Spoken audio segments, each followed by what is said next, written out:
तुम्हारी पत्नी का बुर्का कोई हटा दे, उसके कपड़े हटा दे, उसका पल्लू हटा दे, कैसा लगेगा मिस्टर निषाद? आप सबको अच्छी तरह मालूम है कि बिहार के सीएम नीतीश कुमार ने हमारी मुस्लिम बहन डॉक्टर नुसरत परवीन के चेहरे से निकाब को खींच लिया था, ज़बरदस्ती निकाब को हटा दिया था और सबके सामने उसकी बेइज्जती की। सब लोग देखकर हंस रहे थे।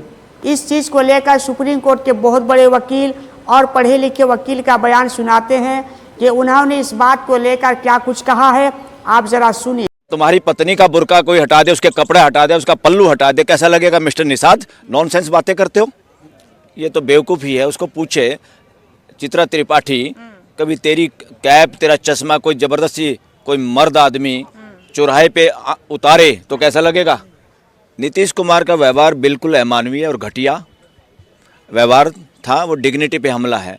वो ये भी कह सकता था बेटा हिजाब को नीचे करो ताकि फ़ोटो आ जाए, और वो मुझे नहीं लगता वो डॉक्टर या बच्ची उसको ना हटा लेती। खुद को मुंह से ऐसे करना ये गुंडे मवाली जैसा व्यवहार है। को पैरों तले रौंद के तो देश का संविधान बना है।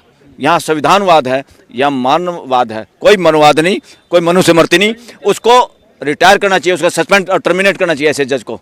इस तरह के जज खतरनाक है देश के लिए। बड़ा धोखा अगर किसी ने दिया, इस देश की जुडिशरी ने दिया, खासतौर पर हाई कोर्ट और सुप्रीम कोर्ट है इस देश को। अदरवाइज तो 75 साल में या लोगों को सड़कों पे आके इतनी बड़ी बड़ी रैलियां क्यों करनी पड़ती हैं? यहाँ लोगों के बोलने का हमारा अधिकार, राइट टू एक्सप्रेशन 61वें नंबर पे है दुनिया के 180 देशों में। कौन है इसके लिए जिम्मेवार? सुप्रीम कोर्ट जिम्मेवार है कि वो साइकी का पेशेंट है, मनोरोगी है। मनोरोगी आदमी को चीफ मिनिस्टर बनाया हुआ है। ये देश में लोकतंत्र का पतन है एक तरह से।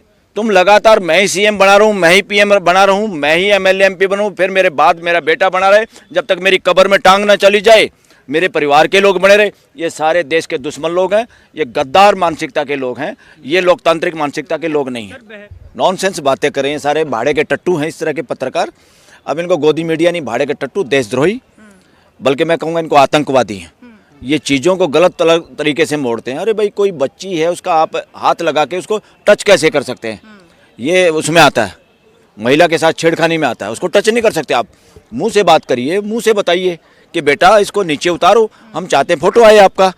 और उसका फिर हो सकता था, मुझे नहीं लगता 99% मुझे लगता है वो बेटी अपने आप मुंह नीचे कर लेती। तो कई पत्रकार कर लेती अगर वो नहीं, और नहीं वाली हरकत है, फादर फिगर है वो। फादर फिगर वाली हरकतें सार्वजनिक रूप पे नहीं होती। That is nonsense.